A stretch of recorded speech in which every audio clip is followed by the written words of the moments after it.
ქართული მძაფსიუჟეტიანი სერიალი პირველ არზე K17-ის ნახვა მაყურებელს ხვალიდან ყოველ შაბათ-კვირას საღამოს 10 საათზე შეიძლება. ახალი 12-სერიანი ფილმი ტერორისტებთან მებრძოლ 6 ჯგუფზე მოგვითხრობს.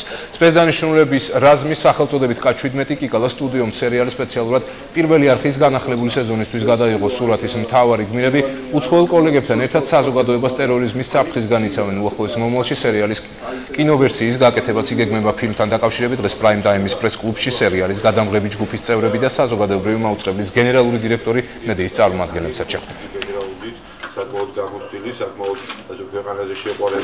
ჩვენც რაღაც სამხედრო რეჟიმში ჩავჯექით, იმიტომ რომ ორი ძალიან და რამდენიც საჭირო იყო ვატო ლევანის მითითებით სპეციალისტი სპეცნაზიდან თუ ძალიან ბევრ ეპიზოდში საერთოდ სპეცნაზელები გადავიღეთ, რომლებიც ესე იგი მონაწილეობენ. ჩვენ შევეცადეთ მაქსიმალურად გვეჩვენებინა თუ რა ხდება შეერთებულ ძალებში. აქ საუბარია იგივე აღჭურვილობაზე და შესაბამის ტექნიკაზე, ანუ რაც იქნება გამოყენებული, ყველაფერი ეს არის რეალური. იდეა ყოველთვის გიჩნდება ალბათ ადამიანს, რომ რაღაც გააკეთო ესეთი კარგი ამ ადამიანებზე, ვინც ყოველდღიურად და მუდმივად საკუთარ სიცოცხლეს, ასე ვთქვათ, წირავენ და საფრთხეში აგდებენ ქვეყნის გულისთვის და ამას ნამდვილად უანგაროდ აკეთებენ და რა თქმა უნდა იმსახურებენ, რომ ამაზე იყოს გაკეთებული. თუმცა ეს მაინც ფილმია, მაინც კინოა, თუმცა რეალობასთან ძალიან ახლოს არის და მართლა ჩვენ